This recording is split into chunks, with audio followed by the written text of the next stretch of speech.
স্বাগত জানাচ্ছি বাংলা ভিশনের নিয়মিত আয়োজন সংবাদ পর্যালোচনামূলক ও বিশ্লেষণধর্মী অনুষ্ঠান ইভ্যালি নিউজ অ্যান্ড ভিউজের সাথে আছে আমি তাইমুর রশিদ। আমার সাথে আজকে আলোচনার জন্য স্টুডিওতে উপস্থিত আছেন রাজনীতি অঙ্গনের খুবই পরিচিত দুই মুখ, ক্ষমতাসীন আওয়ামী লীগের উপপ্রচার ও প্রকাশনা সম্পাদক আমিনুল ইসলাম এবং গণসংহতি আন্দোলনের প্রধান সমন্বয়কারী জুনেদ সাকি। আপনাদের দুজনকে স্টুডিওতে স্বাগত জানাচ্ছি। দর্শক, এছাড়া বাসভবন থেকে আমাদের সাথে অনলাইনে যুক্ত আছেন ঢাকা মেডিকেল কলেজ হাসপাতালের সাবেক অধ্যক্ষ অধ্যাপক ডাক্তার খান আবুল কালাম আজাদ। অনুষ্ঠানের শুরুতে আমরা চলে যেতে চাই বাংলা ভিশনের বার্তা কক্ষে। সেখানে আছেন আমাদের বার্তা সম্পাদক আব্দুর রহমান। আপনার কাছে জানতে চাইব সবশেষ গুরুত্বপূর্ণ খবরগুলো। ধন্যবাদ তাইমুর। যে খবরগুলো বাংলা ভিশনের সংবাদে ছিল তার মধ্যে একটি হচ্ছে স্বাস্থ্য অধিদপ্তর দেশে করোনায় যে মৃত্যুর যে তথ্য দেয় তারই একটি প্রতিবেদন ছিল। তাতে বলা হয়েছে যে এর আগের 24 ঘন্টায় 246 জন মারা গেছে। সব মিলিয়ে মৃত্যুর সংখ্যা হয়েছে 21,162 জন। আর গত একদিনে 53,462 জনের নমুনা পরীক্ষা করা হয়েছে। এতে পজিটিভ এসেছে 15,989 জনের। শনাক্তের হার হচ্ছে 29.91%। তাইমুর রশিদ, আপনি খেয়াল করেছেন যে গত প্রায় 15 দিন বা আরও বেশি সময় ধরে এই শনাক্তের হার 30, 32, 29 এরকম, অর্থাৎ অ্যাভারেজে গড়ে 30-এর উপরেই থাকছে। মৃত্যুর সংখ্যাটাও মোটামুটি 240 থেকে 250-55-র ভিতরেই থাকছে। আরেকটি খবর হচ্ছে যে বাংলাদেশে যে অ্যাস্ট্রাজেনেকার যে টিকা দেওয়া শুরু হয়েছিল, যার মাধ্যমে বাংলাদেশে প্রথম টিকা দেওয়া শুরু হয়, অক্সফোর্ড অ্যাস্ট্রাজেনেকার টিকা ভারতের সেরাম ইনস্টিটিউট এটি তৈরি করেছিল।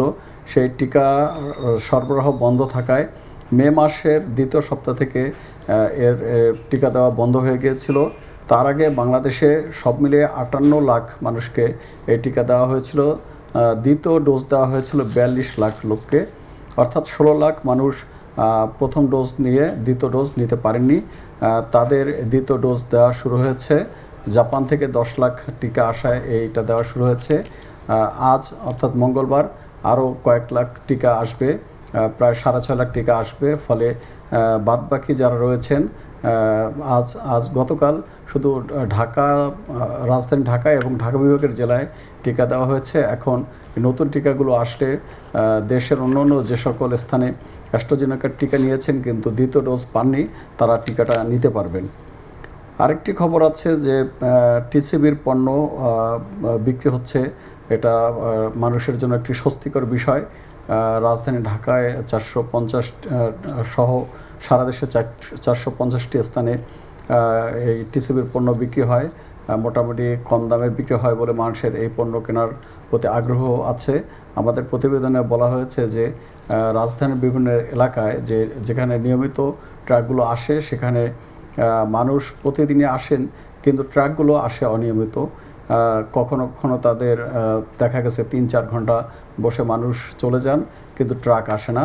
তবে ডিলাররা বলেছেন যে গোডাউন থেকে পণ্য পেতে তাদের দেরি হয় বলে তাদের আসতে সময় লাগে। এর পাশাপাশি যে কঠোর বিধিনিষেধ চলছে তার যে চিত্র তা তুলে ধরো একটি প্রতিবেদন ছিল। সেখানে দেখানো হয়েছে যে শুধু মানুষের চলাফেরাই বাড়েনি, তার সাথে সাথে আইনশৃঙ্খলা বাহিনীও মোটামুটি নিজেদেরকে ধীরে ধীরে গুটিয়ে নিচ্ছে এবং তাদের যে তৎপরতা তাও অনেক কম ছিল। তাইমুর রশিদ, এই ছিল বাংলা ভিশনের প্রচারিত নানা খবর। জি, ধন্যবাদ আপনাকে। দর্শক, সবশেষ খবরগুলো জানাচ্ছিলেন বাংলা ভিশনের বার্তা সম্পাদক আব্দুর রহমান। আমিনুল ইসলাম, ক্ষমতাসীন আওয়ামী লীগের উপপ্রচার ও প্রকাশনা সম্পাদক, আপনাকে দিয়ে আলোচনা শুরু করতে চাই। আপনার কাছে সরাসরি যে প্রশ্নটা আমি রাখতে চাই সেটা হচ্ছে, গত বছর করোনা সংক্রমণ শুরুর পর থেকেই প্রধান বিরোধী দল তো আছে, নানা মহল থেকে একটা বড় অভিযোগ আসছে। এমনকি আজকেও বিএনপি মহাসচিব অভিযোগ করেছেন যে সরকার যে আক্রান্ত এবং মৃত্যুর সংখ্যা নেয়, অর্থাৎ সার্বিক করোনা নিয়ে যে তথ্য, সেখানেই সরকার মিথ্যা তথ্য দেয়। এমন অভিযোগের জবাবে আপনি কি বলবেন?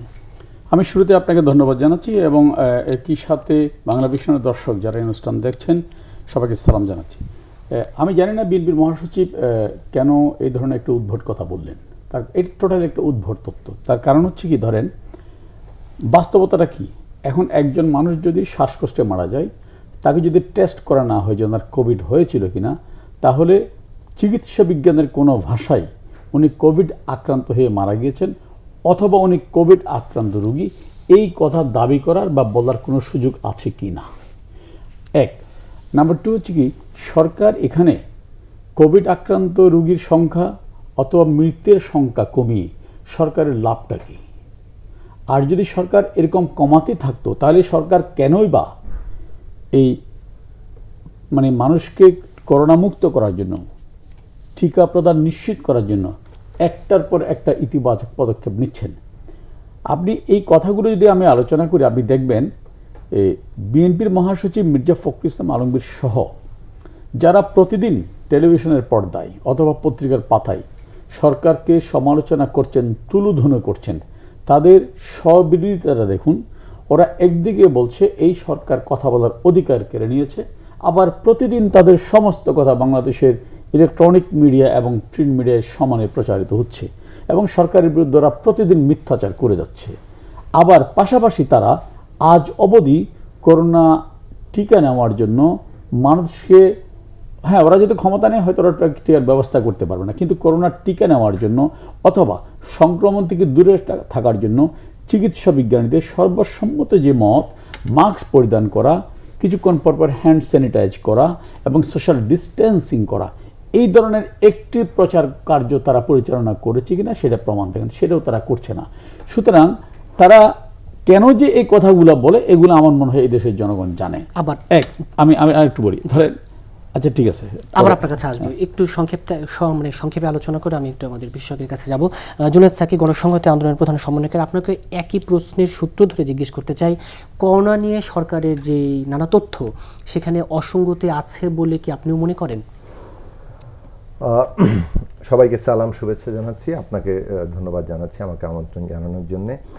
আমরা একটা ভয়াবহ পরিস্থিতির মধ্যে আছি। একদিকে প্রতিদিন করোনায় মানুষের মৃত্যু বাড়ছে, অন্যদিকে মানুষের জীবনের যে হাহাকার নানান দিক থেকে। তো এই বিষয়গুলো নিয়ে আমি বিস্তারিত বলার চেষ্টা করব। আপনার প্রশ্নের উত্তরে প্রথমে আসি। সেই দিক থেকে হচ্ছে যে দেখুন, এইটা আমি এর আগেও বেশ কয়েকটি টক শোতে এবং অন্য জায়গায় বলেছি যে আমরা প্রতিদিনই আপনাদের টেলিভিশন সহ, মানে টেলিভিশন এবং সংবাদ মাধ্যম কিংবা ডিজিটাল মাধ্যমে যে সমস্ত সংবাদ প্রতিষ্ঠান আছে তাদের খবরে আমরা দেখতে পাচ্ছি যে অমুক জায়গায় করোনায় শনাক্ত হয়ে 10 জনের মৃত্যু, উপসর্গ নিয়ে 11 জনের মৃত্যু। তার মানে হচ্ছে যে বাস্তবত উপসর্গ নিয়ে মারা যাচ্ছেন মানুষ যারা পরীক্ষা করলে হয়তো করোনা হিসেবেই মারা যেতেন। কারণ এখন আপনি ডাক্তারদের জিজ্ঞেস করেন, বিশেষজ্ঞরা, এখানে একজন ঢাকা মেডিকেল কলেজের সাবেক অধ্যক্ষ এখানে আছেন, তিনিও হয়তো, আমি আশা করি তিনি বলবেন যে বহু ডাক্তাররা এখন বলেছেন যে এই মুহূর্তে জ্বর কিংবা ইত্যাদি যে লক্ষণগুলো আছে এটা হওয়া মানেই ধরে নিতে হবে আপনার করোনা হয়েছে। তাহলে এই যে একজন মানুষ করোনায় মৃত্যুবরণ করলেন, তিনি কিন্তু জানলেনও না করোনায় মৃত্যুবরণ করলেন। না জানার ফলাফল কিন্তু অনেক, সেই পরিবার, সেই এলাকা ইত্যাদি ইত্যাদি, তিনি কাদেরকে আরও সংক্রমিত করলেন। কিন্তু এটা না হওয়ার ফল কেন হয়েছে? হয়েছে এই কারণে যে আপনি এই 16 মাস অতিক্রান্ত হওয়ার পরও যথাযথ টেস্টিং করেন নাই। গত বছরের জুলাই মাসে স্বাস্থ্য মন্ত্রণালয়ের সামনে বিক্ষোভ করে আমি নিজে বক্তব্য রেখে বলেছিলাম, রেকর্ড আছে, যে আমাদের অন্ততপক্ষে 1 লক্ষ প্রতিদিন টেস্ট করার জন্য এখনই ব্যবস্থা নেওয়ার উদ্যোগ নেওয়া দরকার। এমন কোনো কঠিন কাজ না, 1 থেকে 1.5 কোটি টাকারও কম টাকা লাগে একটা বসানোর জন্য, আরও হয়তো কিছু টাকা খরচ হবে আমাদের যে টেকনিশিয়ানরা বসে আছেন তাদের প্রশিক্ষিত করার জন্য, এই টেস্টিং চালানোর জন্য। উপজেলা বেসিসে আপনি যদি এটা করতেন এবং আমাদের ইউনিয়নের যে মানে কি বলে কমিউনিটি হাসপাতালটা আছে ওইখানে যদি স্যাম্পল সংগ্রহের ব্যাপারটা রাখতেন, তাহলে আজকে কিন্তু এই যে আপনি মানে শনাক্ত না হয়ে উপসর্গ নিয়ে যে মৃত্যুবরণ করছেন সেটা আপনাকে এভাবে বলতে হতো না। তাহলে আজকে যদি 246 জন মানুষ মারা যান, এটা তো কোনো সংখ্যা নয়। এক একটি মানুষ, এক একটি পরিবার, তাদের এক একটি ইতিহাস, তাদের জীবন, প্রত্যেক এর সাথে যারা মৃত্যুবরণ করছেন তারা আবার মানে করোনায় যে মৃত্যুবরণ করলেন সেটা পর্যন্ত আজকে আর মানে স্বীকৃতিটাও থাকছে না। আমি বলতে চাই যে স্বীকৃতি খুব জরুরি না, কিন্তু এই যে এটার স্বাস্থ্যগত দিকটা যে জরুরি সেইটা খুব জরুরি। এখন প্রশ্ন হচ্ছে যে 246 জন মারা যান, আমি বলবো হয় তার সমপরিমাণ অথবা কম কিংবা কিছুটা বেশি এই উপসর্গ নিয়ে মৃত্যুবরণ আছেন। কেন সেই হিসাব সরকার দিচ্ছেন না? কেন মিডিয়া প্রতিদিন এটাও বলছে না যে উপসর্গ নিয়ে সর্বমোট এতজন মৃত্যুবরণ করেছেন? এটা আমি দাবি করব। এবং এই সংখ্যাটা জরুরি এ কারণেই যে এটা দেখিয়ে দিচ্ছে যে আমাদের টেস্টিং এর জন্য 16 মাসের যে প্রস্তুতি দরকার ছিল এবং যে টেকনিশিয়ানরা বসে আছেন, যে ডাক্তাররা বসে আছেন পাশ করে, তাদের যে নিয়োগের প্রশ্নটা ছিল, এই ক্ষেত্রে সরকারের যে ব্যর্থতা, তার নীতিগত ব্যর্থতা, তাদের সদিচ্ছার অভাব এবং আমাদের স্বাস্থ্যখাতের টাকা পড়ে থাকে অথচ আমাদের নিয়োগ দিতে আমরা পারছি না, এই সব প্রশ্নগুলো যুক্ত হয়ে আসে। কাজেই আমি বলবো যে তথ্য গোপন কি করছেন না করছেন, এইটা জাজ্জল্যমান তথ্য যে মানুষ মৃত্যুবরণ করছেন করোনায় উপসর্গ নিয়ে, কিন্তু বাস্তবে জি আবার আপনার কাছে প্রাতিষ্ঠানিক স্বীকৃতি আসছে না এবং এটা সরকারের ব্যর্থতার কারণে। আবার আলোচনায় ফিরবো আপনাদের কাছে। দর্শক, শুরুতেই বলছিলাম বাসভবন থেকে আমাদের সাথে অনলাইনে যুক্ত আছেন ঢাকা মেডিকেল কলেজ হাসপাতালের সাবেক অধ্যক্ষ অধ্যাপক ডাক্তার খান আবুল কালাম আজাদ। আপনার কাছে যে প্রশ্নটা জানতে চাইবো অধ্যাপক ডাক্তার খান আবুল কালাম আজাদ, আমরা জানি যে একদিকে তো করোনা, সেই সাথে ডেঙ্গুর নতুন একটা ভয়াবহ রূপ। এমন পরিস্থিতিতে 5 আগস্ট শেষ হচ্ছে, লকডাউনের যে ঘোষণা ছিল, আগামীকাল এক ধরনের সিদ্ধান্ত আসবে বলে আমরা শুনছি। আপনার কাছে জানতে চাইবো আপনি কি মনে করেন যে এই লকডাউন চলছে, এটা কি আরো দীর্ঘায়িত হওয়া উচিত? অধ্যাপক ডাক্তার খান আবুল কালাম আজাদ। ধন্যবাদ আপনাকে এবং আপনার মাধ্যমে সবাইকে। একটা কথা হচ্ছে যে এটা নিয়ে বারবারই আমরা বলেছি যে আমরা আসলে যতক্ষণ পর্যন্ত কার্যকর একটা প্রতিরোধ ব্যবস্থা না গড়ে তুলতে পারবো, ততক্ষণ পর্যন্ত আমাদের এই প্রিভেনশনের জন্য একটা ভালো প্রক্রিয়া হচ্ছে মানুষকে আটকে রাখা, মানুষকে একটা জনসমাগমের স্থানে না যাওয়া, মলে না যাওয়া, মার্কেটে না যাওয়া, যে কারণে আমরা কলেজ, বিশ্ববিদ্যালয়, স্কুল সবগুলো বন্ধ রেখেছি। সেটা একটা ফ্যাক্টর। আবার কিছু কিছু পেশার জন্য, মানুষের জন্য, তারা তো আপনার ওই মুভ করছেন, তারা একবার বাড়ি যাচ্ছেন, একবার আবার ফেরি দিয়ে এসে আবার কাজে যোগদান করবেন। পোশাক শ্রমিকদের কথা পরশুদিন দেখলাম যে তাদের বলা হলো।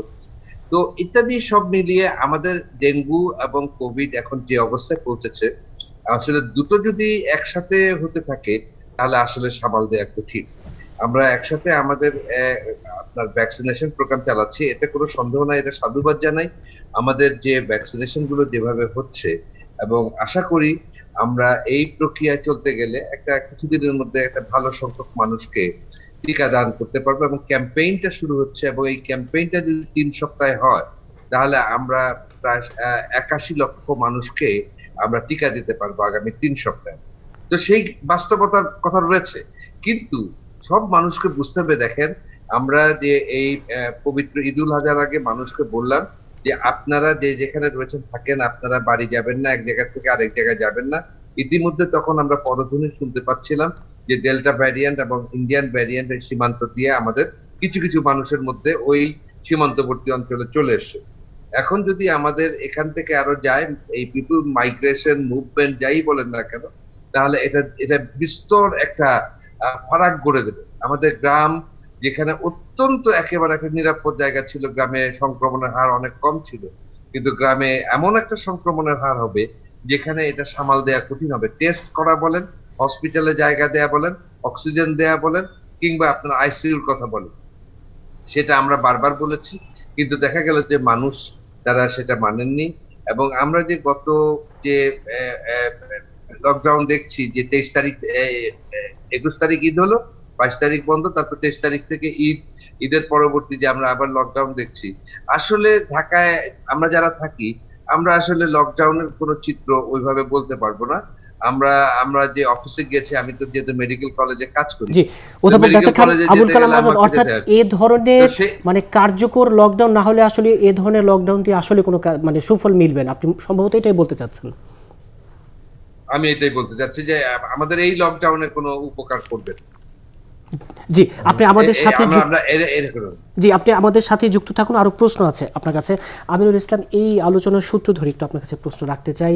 জনস্বাস্থ্য বিশেষজ্ঞরা বলছেন আসলে একটা যে কার্যকর লকডাউন, সেই লকডাউন কার্যকরের সক্ষমতা এই সরকারের নেই। সাথে একটু যুক্ত করতে চাই, জাতীয় পার্টি আজকে বলছে যে এই যে হঠাৎ করে শ্রমিকদের নিয়ে আসা, ফ্যাক্টরিতে কাজে যোগ দেওয়ানো, শ্রমিকদের নিয়ে আসলে সরকারের ভাবনাটাই ঠিক ছিল না। মানুষ, এই সরকার আসলে শ্রমিকদের নিয়ে ভাবতেই চায় না। এই অভিযোগগুলোর জবাবে আপনি কি বলবেন? দেখুন, একটা কথা স্বীকার করতে আমার দ্বিধা নেই, সেটি হচ্ছে সারা পৃথিবী আজকে একটা মানবিক বিপর্যয়ের মধ্যে আছে। হ্যাঁ, এবং পৃথিবীতে আপনি এমন একটি দেশও দেখাতে পারবেন না, সেটা অনুন্নত বিশ্ব হোক উন্নত বিশ্ব হোক, যারা এই করোনা মোকাবেলায় সাকসেসের প্রতিচ্ছবি। একসময় বলা হতো যে কেরালাতে এত ওয়েল ম্যানেজমেন্ট ছিল যে কেরালাতে একটা মানুষেরও আক্রান্ত হয়নি, কিন্তু আজকে ইন্ডিয়াতে সবচেয়ে বেশি আক্রান্ত কেরালায়। এক তো এই অপ্রত্যাশিত অনাকাঙ্ক্ষিত এই ভয়ঙ্কর বিপর্যয়ে ইনফ্যাক্ট সারা বিশ্ব যেমন টালমাটাল, আমাদের দেশে যদি আমাদের সরকার যদি বলি যে হ্যাঁ আমাদের সরকারের কোনো সমন্বয়হীনতা নেই, শতভাগ সাফল্যের সাথে কাজ করে যাচ্ছে, ইটস আ ট্রু। এখানে যেহেতু এইরকম বিপর্যয় অতীতে কেউ কোনোদিন দেখেনি, কেউ কোনোদিন অ্যালার্ম ছিল না, অভিজ্ঞতাটাই নতুন, অভিজ্ঞতা না। পৃথিবীর প্রতি দেশেই আপনি প্রতিদিন যেমন এই যে জনায় সাকি বললেন যে টেস্ট কেন 1 লাখ হচ্ছে না, খুব ভ্যালিড কোশ্চেন। কিন্তু আমি তাকে জানতে চাই যে টেস্ট করতে এসে না করে ফেরত যাচ্ছে কোনো রেকর্ড, কোনো দৃষ্টান্ত পত্রপত্রিকা মিডিয়া কোথাও এসছে কিনা। এখন মানুষ যদি টেস্ট করতে না আসে, আপনি কি জোর করে টেস্ট করবেন? গত 4 দিন আগে আমার খুব একজন প্রিয় স্বজন শুনলাম উনি করোনা আক্রান্ত। আমি তাকে ফোন করলাম, ভাই এখন শরীর কেমন? কয় আমাকে সরকার বলছে আমি করোনা আক্রান্ত, কিন্তু আমার মধ্যে কোনো সিমটম নাই। অর্থাৎ উনি যাচিত হয়ে উনি টেস্ট করাতে গিয়েছেন, প্রমাণ আছে যে উনি পজিটিভ এসছে, কিন্তু ওনার মধ্যে কোনো সিমটম নেই। এখন সিমটম নাই বলে কি উনি রোগী না? আবার সিমটম থাকলেই করোনা রোগী, এটারও ভাবার কোনো কারণ নেই। কারণ যাদের হাঁপানি আছে তাদের শ্বাসকষ্ট হতে পারে, এটা খুবই ন্যাচারাল একটা বিষয়। কিন্তু এখন বিরোধী দলের নেতাদের মধ্যে যদি আপনি ঢেলে দেন যে যার মধ্যে হাঁপানি আছে, শ্বাসকষ্ট আছে, সেই করোনা রোগী, ইটস নট ট্রু। আপনি দেখেন যে ডেল্টা ভেরিয়েন্টের কথা বললেন ডক্টর খান, ডেল্টা ভেরিয়েন্টে কিন্তু কোনো সিমটমও নাই। কারো পেট ব্যথা হয়, কারো পাতলা পায়খানা হয়, টেস্ট করতে গিয়ে দেখা যাচ্ছে এটা। হ্যাঁ অবশ্যই এটা ঠিক, টেস্ট হয়তো আরও বাড়ালে আমাদের জন্য আরও ভালো হতো, কিন্তু এখন টেস্ট করতে তো আপনি পিস্তল ধরে নিয়ে আসবেন। যেমন লকডাউনের কথা বলছেন, ওকে লকডাউন যে অর্থে সে অর্থে আমাদের লকডাউনটা হচ্ছে না, এইটাও বাস্তবতাটা চিন্তা করতে হবে। আমাদের অর্থনীতি কি এবং আমাদের প্রেক্ষাপট কি, এটা মাথায় রাখতে হবে। জীবন ও জীবিকার সমন্বয় রক্ষার জন্য অবস্থা হয়েছে এমন, জীবন আগে নাকি জীবিকা আগে? অর্থাৎ জীবিকা ছাড়া জীবন যেমন অর্থহীন, আবার জীবন না থাকলে জীবিকা দিয়েও কি করবে? কিন্তু শ্রমিকদের বিষয়টা আমি আসছি, সে জায়গায় আসছি। হ্যাঁ তাহলে এই সংকটের মধ্যে আমরা আছি। এই সংকটে দাঁড়িয়ে ধরেন আমাদেরকে সরকার যেগুলো করণীয় একটার পর একটা পদক্ষেপ নিচ্ছে। ডক্টর খান যেমন বললেন যে আগামী 3 সপ্তাহের মধ্যে 81 লক্ষ মানুষকে টিকা দেওয়া হবে এবং ইতিমধ্যে 76,000 স্কুল স্টুডেন্টকে টিকা দেওয়া হয়ে চলে। টিকার বিষয়টা নিয়ে আমরা একটু পরে আরো বিস্তারিত আলোচনায় যাব। শ্রমিকদের বিষয়ে হ্যাঁ অবশ্যই এখানে আমি যেটা মনে করি, সরকার পরবর্তীতে শ্রমিকদের ঢাকায় আসার ব্যাপারে যে সিদ্ধান্ত নিয়েছে তাদের জন্য পরিবহন ব্যবস্থা করা, এটা আমি মনে করি 1 তারিখ যেদিন খুলবে তার আগে এই সিদ্ধান্ত দেওয়া হলে আমরা সেই জায়গাটা ওভারকাম করে তাদেরকে একটু সময় দিয়ে, অবশ্যই সময় দিয়ে আমরা সেটা করতে পারতাম। এতে মহাভারত শুদ্ধ হতে যেত না। কিন্তু এখানে আমি মনে করি সরকারকে যেহেতু অনেকগুলো কুল সামলাইতে হয়, এখানে আমি অ্যাবসলিউটলি বিজেপি নেতৃবৃন্দকে দায়ী করি। কারণ তারা বলেছিলেন স্পষ্টত সরকারকে, যারা দূর দূরান্তে চলে গেছেন তাদেরকে চাকরি থাকবে। কিন্তু দেখা গিয়েছে তারা উল্টা কাজটি করেছে, তারা তাদের ম্যানেজারকে দিয়ে ফোন করেছে কাজে যোগদান না করলে চাকরি থাকবে না। হ্যাঁ চাকরি থাকবে না। অথচ দেখুন সরকার যে লক্ষ কোটি টাকার বেশি অনুদান প্রণোদনা দিয়েছেন, সবচেয়ে বেশি প্রণোদনা তাদেরকে দিয়েছেন। তাদের মধ্যে দুঃখজনক বিষয় হচ্ছে কি, সেই কৃতজ্ঞতাবোধ অথবা সেই সচেতনতা তাদের মধ্যে ছিল না। এখন ধরেন আমি জানি যে আমাদের দেশের অর্থনীতির ক্ষেত্রে গার্মেন্টসের বিশাল একটা ভূমিকা আছে, হ্যাঁ, কিন্তু আমি মাঝে মধ্যে অবাক হই, এত বড় বড় গার্মেন্টসের মালিক ওরা কি একটি মাসও তার স্টাফদেরকে কাজে না করিয়ে বেতন দেওয়ার ক্ষমতা অর্জন করেনি? তাহলে কি ব্যবসা করলো? তারা কেন সিআইপি নিচ্ছে? তাহলে তারা এত বড় পুরস্কারগুলো কেন নিচ্ছে? এই বিষয়গুলো আজকে বিবেচনা করা দরকার। আমি আর একটা কথা বলি, তারপর আপনি অন্য জায়গায় যাবো। ধরেন এই যে করোনা সতর্কতা নিয়ে ডক্টর খান যেটা বললেন, এই পর্যন্ত চিকিৎসা বিজ্ঞানীদের, আমি এখানে আসার আগে জনাব জোনায়েদ সাকির সাথে কথা বলছিলাম যে চিকিৎসা বিজ্ঞানীটা একটা জায়গায় একমত, সেটা হচ্ছে কি আমিও টিকা নেই নাই, আপনিও টিকা নেন নাই, কিন্তু আপনার মুখেও মাস্ক, আমার মুখেও মাস্ক, উই আর মোর দেন 99% নিরাপদ। এই মাস্ক পরার কথাটা বলি, আজকের পত্রিকার ছবি দেখলাম, মা মারা গিয়েছে, মা লাশ ধরে কাঁদছেন, মেয়ে এবং সন্তান এবং স্বজন 3 জন, কারো মুখে মাস্ক নেই। এখন সরকার পিস্তলটাকে মাস্ক দেবেন? লকডাউন আপনি দেখেছেন অস্ট্রেলিয়ার মতো একটা সভ্য দেশ, সেখানে কিন্তু লকডাউন কার্যকর করার জন্য সেনাবাহিনী ডেপ্লয় করতে হয়েছে। আর আমাদের দেশে যদি লকডাউন কার্যকর করার জন্য কেউ যদি নিয়ম না মাঙ্গে, তার বিরুদ্ধে যদি কোনো অ্যাকশনে যায়, তাহলে সে যদি একটু ক্ষমতাবান হয়, সে যারা অ্যাকশন নিচ্ছে তাদেরকে পাল্টা হুঙ্কার দিচ্ছে।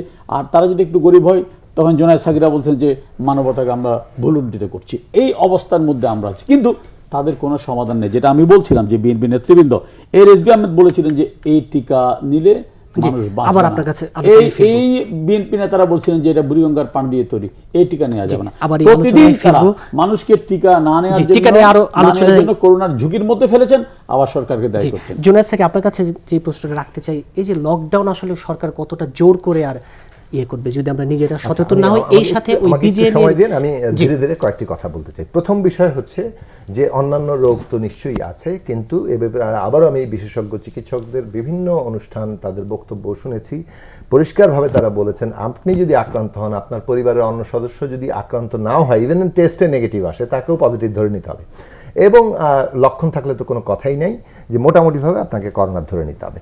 ফলে আমাদের এই টেস্টিংয়ের জায়গাটা যে সম্প্রসারিত হলো না, এইটা আমি মনে করি সরকারের একটা বড় ব্যর্থতার জায়গা।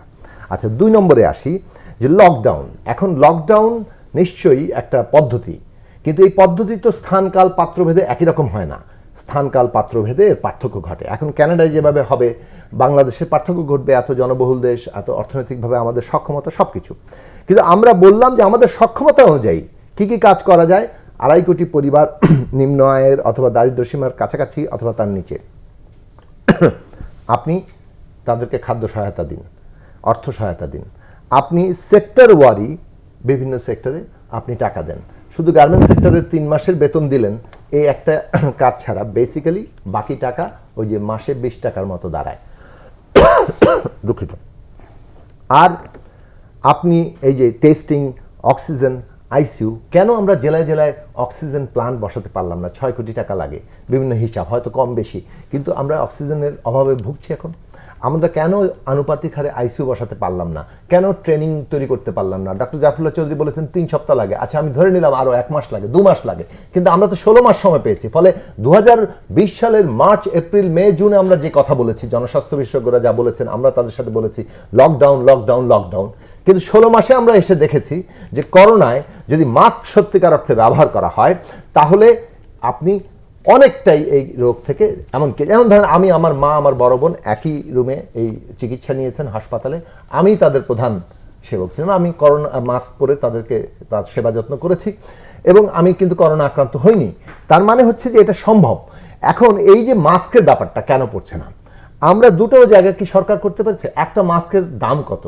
আপনি একটা ভালো মাস্ক কিনতে গেলে 2 টাকা লাগে, তো আপনি যে মানুষ আয় করতে পারছে না, তার উপরে আবার প্রতিদিন 2 টাকা করে চাপাতে পারবেন না। আপনি সরকার কি সব জায়গায় মাস্ক সরবরাহ করার উদ্যোগ নিতে পারতো না?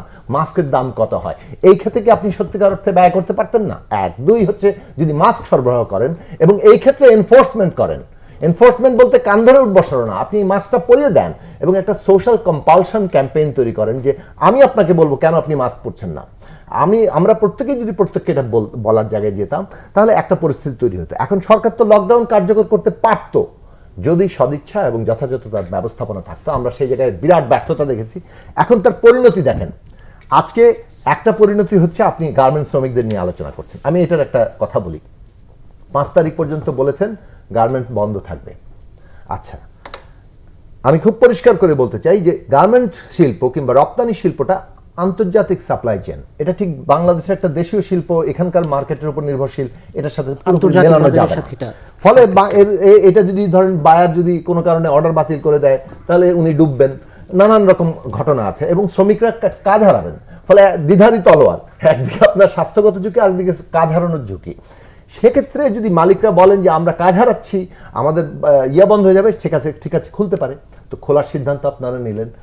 সব দেশ চালাচ্ছে কে, বিজেপি না সরকার? উনি যেমন বললেন বিজেপিকে দায়ী করবেন, আমি বিজেপিকে দ্বিতীয়ভাবে দায়ী করবো। আমি প্রথম দায়ী করবো সরকারকে।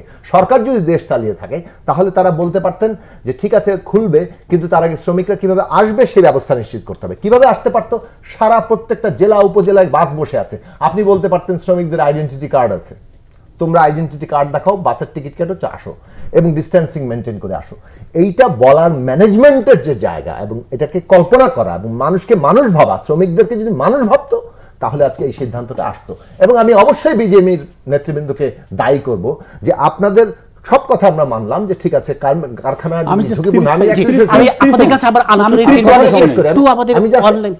এক লাইনে বলে দিই, শেষ করি এটা, যে গার্মেন্ট শ্রমিকদের মানে এই চাকরির ব্যাপারটা গুরুত্বপূর্ণ, কারখানা চলুক আমরা চাই, কিন্তু এই যে সিদ্ধান্তটা যে একদিনের নোটিসে আপনাকে আসতে হবে, বিজেপিকে অবশ্যই দায়িত্ব নিতে হবে, কিন্তু সরকার দেশ চালাচ্ছে, সরকার পরিকল্পনা দিতে ব্যর্থ হয়েছে এবং বিজেপি এই সুযোগ গ্রহণ করেছে। আমি মনে করি তাদের ক্ষমা চাওয়া উচিত, সরকারের যেমন ক্ষমা চাওয়া উচিত।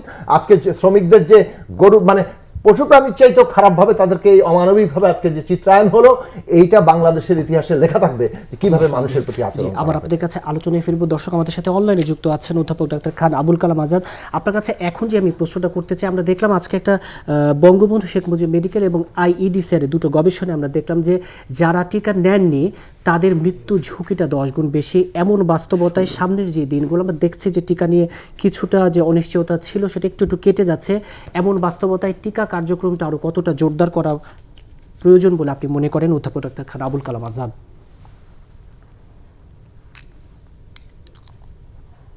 ধন্যবাদ আপনাকে। আমরা প্রথম থেকেই আমরা বলছিলাম যে আমাদের যে সবচেয়ে কার্যকর একটা ব্যবস্থা, যে আমরা রোগী চাই না, আমরা রোগও চাই না। তো রোগ চাই না, তাহলে এটার জন্য আমাদের কি হবে? এটা প্রিভেন্টিভ ব্যাপারটা, তাহলে যেটা ভ্যাকসিন দরকার।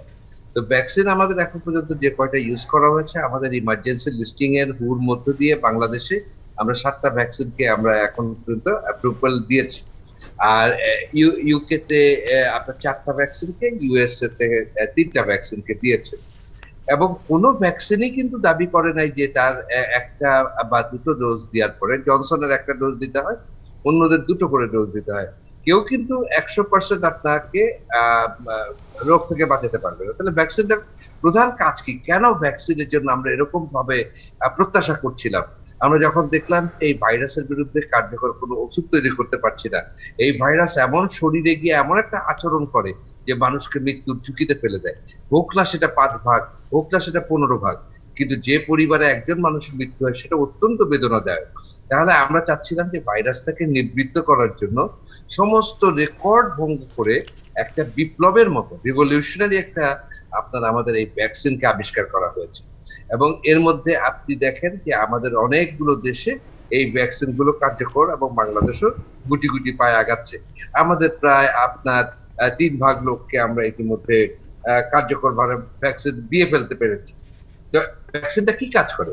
ভ্যাকসিনটা বলা হচ্ছে যে আপনি খুব তীব্রভাবে আক্রান্ত হবেন না, তীব্রভাবে অসুস্থ হবেন না, এবং মৃত্যুর ঝুঁকি হবে না এই ভ্যাকসিনটা নেওয়ার পরে, কিন্তু আপনার ইনফেকশন হবে। নাম্বার 2, আপনি ইনফেকশনটা হবে, ইনফেকশনের মাত্রাটা যদি আপনি অন্যান্য প্রিভেন্টিভ মেজার নেন, যে আপনি মাস্ক পরলেন, আপনি ওভার ক্রাউডেড স্থানে গেলেন না, আপনি হাতে নাকে মুখে অ্যাক্ট করলেন না, তাহলে আপনার এই ইনফেকশনটা নেয়ার সম্ভাবনা কম এবং আপনার থেকে আরেকজনের ইনফেকশনটা ছড়াবে কম। আর 3 নম্বর হলো যে কোভিড এর যে এখন মানুষ সবাই জানেন যে delta variant, Brazilian variant, UK variant, south African variant, এদের এক এক রকম এক একটা ক্ষমতা, কারণ এদের ভেতরের অন্তরাত্মা গুলো এক এক রকম ভাবে পরিবর্তিত হয়, এবং এই প্রত্যেকটা ভ্যারিয়েন্ট এক এক জায়গায় এক এক রকম ভাবে কাজ করে। এবং আমাদের এই অঞ্চলে এখন যেমন ডেল্টা ভ্যারিয়েন্ট, পৃথিবীর অনেক জায়গায় ডেল্টা ভ্যারিয়েন্ট, এদেরকে আপনার সংক্রমণটা কমিয়ে দেয় এবং এদের বিরুদ্ধে প্রোটেকশন দেয়। যেমন আমরা জানি যে অ্যাস্ট্রাজেনেকা অন্যগুলোর বিরুদ্ধে একটু দুর্বল হলেও কিন্তু ডেল্টার এগেনস্টে খুব ভালো কাজ করে, যেটা আমাদের প্রথম ধাক্কায় আমাদের মানুষদের যেটা ভ্যাকসিনেটেড করা হয়েছে।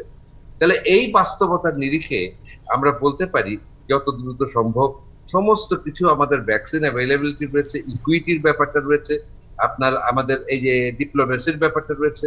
তারপরে এই জায়গাটায় আমাদেরকে সক্ষমতা অর্জন যতটুকু আমরা করেছি, এবং আমরা যদিও কিছুটা সময় পিছিয়ে গিয়েছিলাম, কিন্তু এখন যেভাবে জোরদার হচ্ছে আমরা মনে করি যে আমরা খুব দ্রুত এই ভ্যাকসিন দিতে পারবো। সেই জন্য এই লক্ষ্যে আমাদের প্রত্যাশা থাকবে যত দ্রুত সম্ভব আমরা এই মানুষদেরকে ভ্যাকসিন দেব। এবং আপনি জানেন আমি ন্যাশনাল ইমিউনাইজেশন টেকনিক্যাল অ্যাডভাইজারি কমিটির একজন মেম্বার হিসেবে গতকালকেই আমরা গত পরশু আমরা ওখান থেকে দিয়েছি অ্যাডভোকেসি মিটিং এ যে প্রেগনেন্ট মাদার, ল্যাকটেটিং মাদার, তাদেরকে ভ্যাকসিন দেওয়া যাবে। এবং আজকে আমাদের এটা ঘোষিত হয়েছে ডিজি অফিস থেকে যে প্রেগনেন্ট মাদার এবং ল্যাকটেটিং মাদার যারা স্তন দান করছেন সেই মায়েরাও টিকা নিতে পারবে। অর্থাৎ আমরা সেই জায়গাটা অ্যানালাইসিস করে দেখেছি, সমস্ত পেপার দেখেছি পৃথিবীতে বড় বড় দেশগুলো যেগুলো রিপোর্ট করেছে সেই জায়গাগুলোতে আমরা কাজ করে আপনি জানেন যে এটা খুবই একটা ঝুঁকিপূর্ণ, এবং আমরা ধীরে ধীরে অগ্রসর হচ্ছি। 25 বছরের পরে আমরা 12 বছর পর্যন্ত এরপরে আমরা দেখবো যে রিকমেন্ড করা যায় কিনা আমাদের টিকা, আশা করি এর মধ্যে চলে আসবে।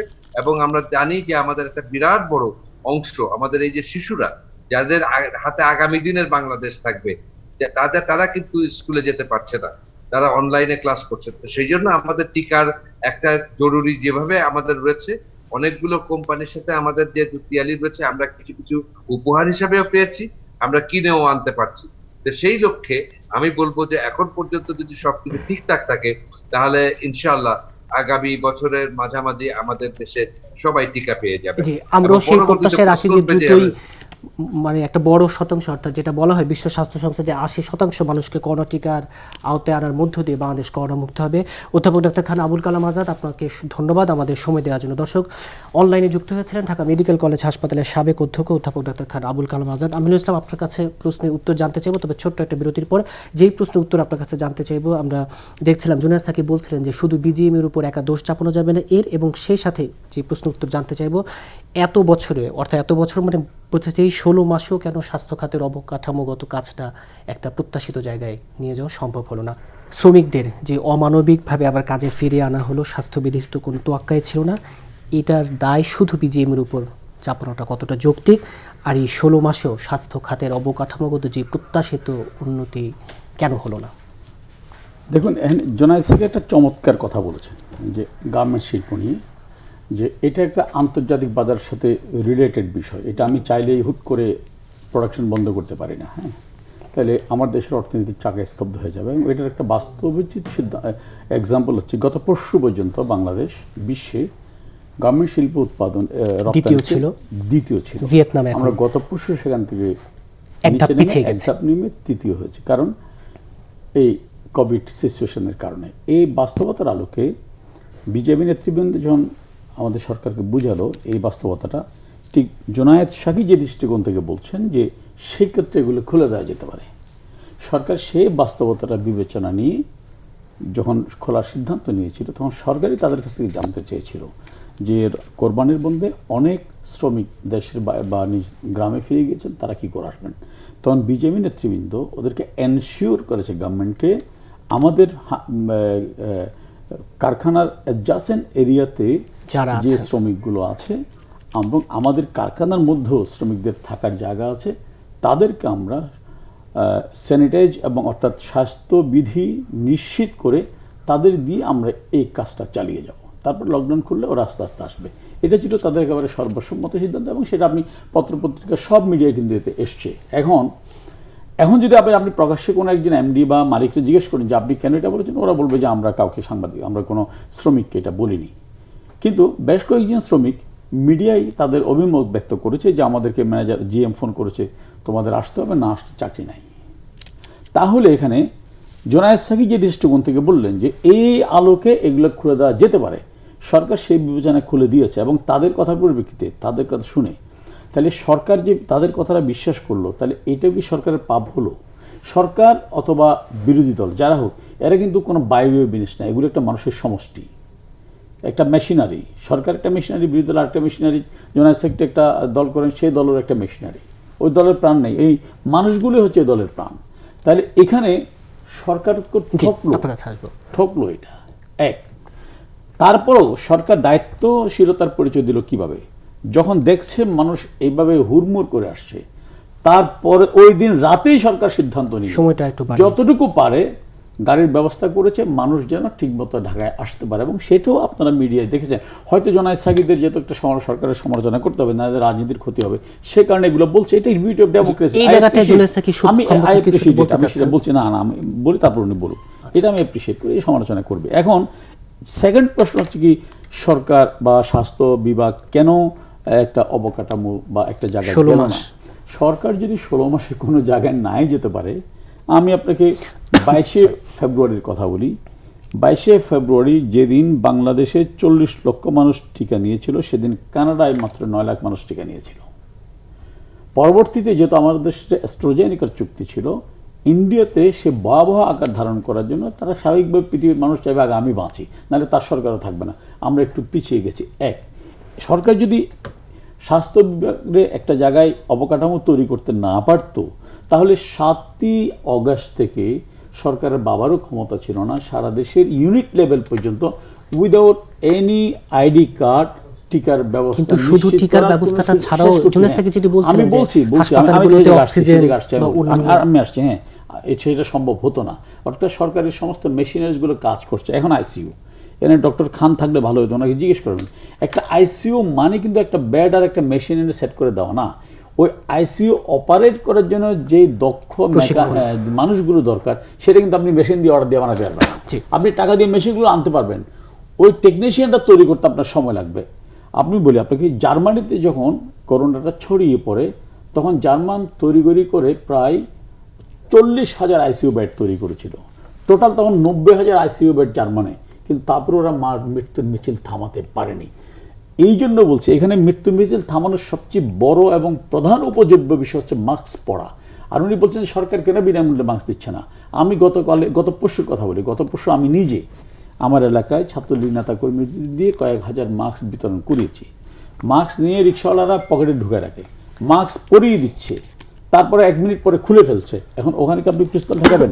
অর্থাৎ এই জন্য দরকার যে ডক্টর খান যেটা বললেন, দরকার একটা বিপ্লব, সামাজিক বিপ্লব, যে মাস্ক ছাড়া আমি বাঁচবো না। যেমন আমি আজকের পত্রিকার ছবি, গতকালের পত্রিকার কথা আপনাকে বললাম, মা মারা গিয়েছে, সন্তান সন্ততিরা মার লাশ নিয়ে কাঁদছে করোনায়, কিন্তু কারো মুখে মাস্ক নাই। এখানে আপনি কি একটা পিস্তল নিয়ে বলবেন তুমি মাস্ক পরো? আর মাস্কের কথা যেটা বলছেন উনি, যে 2 টাকা মানুষ খরচ করবে কোত্থেকে, আমি বলি তারা প্রতিদিন বলছে সরকার আগে মানুষের পেটের ব্যবস্থা করুক। গত 16 মাসে বাংলাদেশে করোনার কারণে না খেয়ে একটা লোক ও মারা যাওয়া দূরটা অসুস্থ হয় না। বাংলাদেশের বাংলাদেশের মানুষ 2 টাকা দিয়ে মাস্ক কিনতে না পারে, তারপরেও সরকারের পক্ষ থেকে কথা বলি, আমি আপনি বলছেন বিতরণ করা হচ্ছে। এই মানুষের উপরে দায় দেওয়া, জনগণ মাস্ক পরে না, এই দায় দেওয়া, এইগুলো আমাদের বন্ধ করা দরকার। মানুষ তখনই আসলে সামাজিকভাবে বাংলাদেশে যে পরিমাণে মানুষ এখনো মাস্ক পরছে, বাকিদেরও মাস্ক পরার দরকার। অবশ্যই প্রত্যেকটা মানুষের সামাজিক সচেতনতার প্রশ্নটা আছে, কিন্তু আবারও বলবো যে সরকারের এই ক্ষেত্রে মানে কোনো মানুষকে অপমান না করে একটা এনফোর্সমেন্টের ব্যাপার আছে, মানে যেটা এনফোর্স করলে কাজ হবে সেই জায়গাটা কাজ করা দরকার, অর্থাৎ মাস্কের জায়গাতে, এবং মাস্কের সরবরাহ দরকার, এটা হচ্ছে গুরুত্বপূর্ণ। সরবরাহ দরকার বলতে সরকার জনগণকে দেওয়া দরকার। আমি আপনার সরবরাহ বলতে বাজারে প্রশ্ন করলাম, মাস্কের সংকটের কথা বললাম,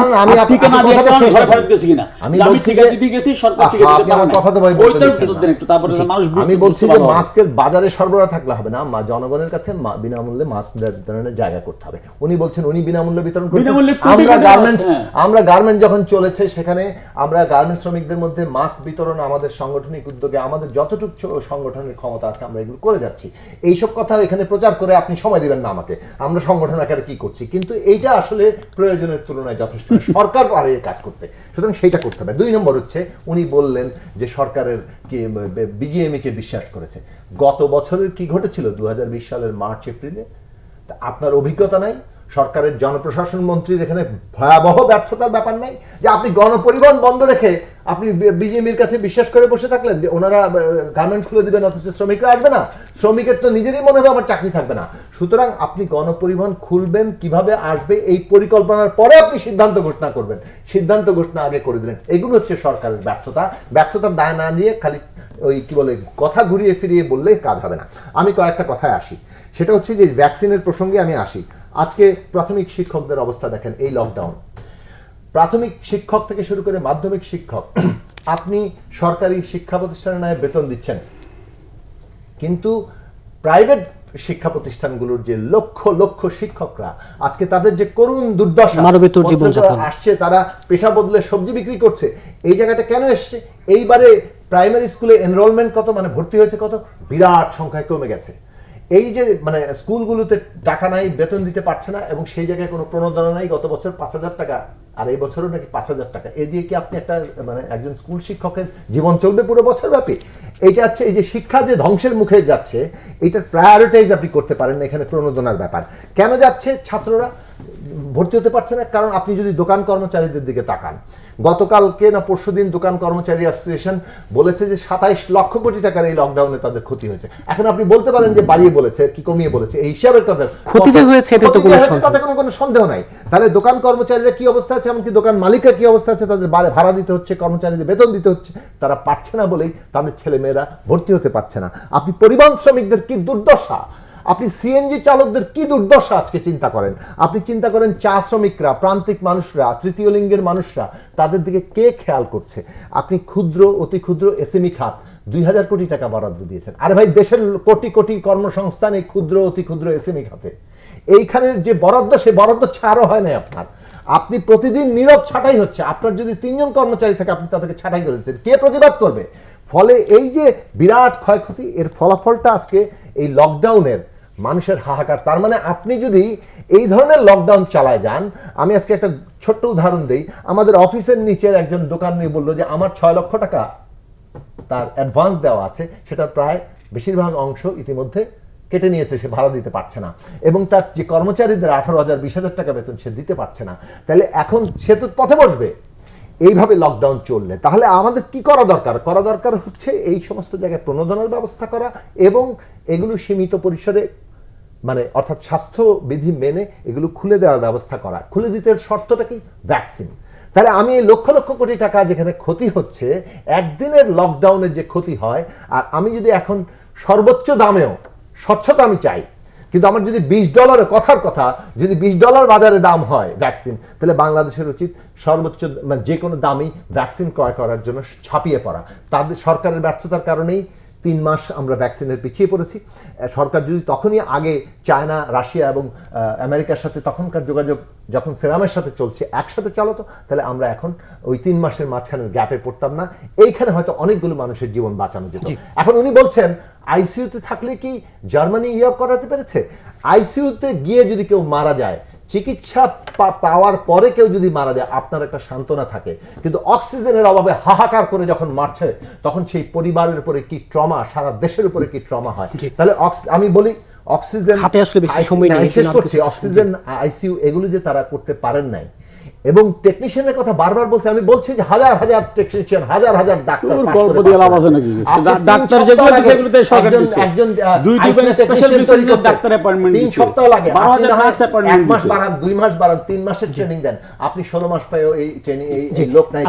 এই কথা বলে শেষ করি, একটা হাতে বেশি সময় নেই, আরো কিছু প্রসঙ্গ আছে। লক্ষ্য হচ্ছে ভ্যাকসিনের দিকে বিনিয়োগ করা দরকার, এবং শ্রমিকদের অগ্রাধিকার ভিত্তিতে ফ্যাক্টরি ওয়ারি আপনার ভ্যাকসিন দেওয়া দরকার, ছাত্রদের অগ্রাধিকার ভিত্তিতে ভ্যাকসিন দেওয়া দরকার অবিলম্বে, এবং শিক্ষা প্রতিষ্ঠান খুলে দেওয়া দরকার।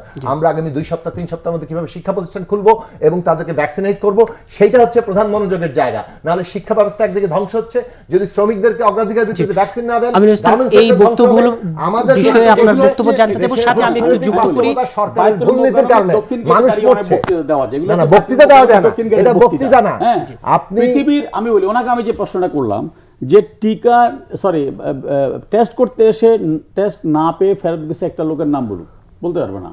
আচ্ছা, আপনি বলুন তো দিনাজপুর জেলা শহরে এই সংকটগুলো শুনে রাখেন। আমি কথা বলার সময় একটা কথা বলি, আপনার এই প্রশ্নের উত্তরটা উনি যে সংকটের কথা বলেছেন, আপনি ওখানে গ্রাম থেকে সে মাইক্রোবাসে করে যাবে, পৃথিবীর কোন দেশ ফেস করছে না? একটা উদাহরণ দিই, এই সংকটটা পৃথিবীর কোন দেশ ফেস করছে না? আমাদের পার্শ্ববর্তী দেশ ইন্ডিয়া, সেখানে আপনি দেখেছেন অক্সিজেনের জন্য মানুষ, লক্ষ লক্ষ মানুষ মিছিল করেছে। বাংলাদেশে এখনো অক্সিজেন অ্যাভেলেবেল, বাট আইসিইউ সংকট আছে। আমি তো বলিনি যে আমাদের সরকার অলরেডি ঘোষণা, আমি তো বললাম যে 7ই আগস্ট থেকে প্রতি ইউনিট লেভেল পর্যন্ত টিকা দেওয়া হবে, এবং ইতিমধ্যে 76,000 স্কুল স্টুডেন্টকে টিকা দেওয়া হয়েছে, এবং আপনার আগামী এই আগস্টের মধ্যেই 1.5 কোটি মানুষ টিকা পাবে নতুন করে। এখন তো টিকা আপনি একদিনে 1.5 কোটি চালিয়ে দেবেন না, পৃথিবীর কোনো দেশ পারে নাই। তাহলে সরকার বসে থাকছে কই? কিন্তু উনি যেটা বললেন, আরে রাত 10টা 12টা যতক্ষণ হয় টিকা দেওয়া হবে, এটা নিয়ে নিশ্চিত থাকেন। আপনারা যারা বড় বড় কথা বলতেছেন, কোন চ্যানেলে, কোন পত্রিকায় প্রচার করছেন যে আপনারা টিকা নেন, আপনারা মাস্ক পরেন? কোথাও তো বলেন নাই।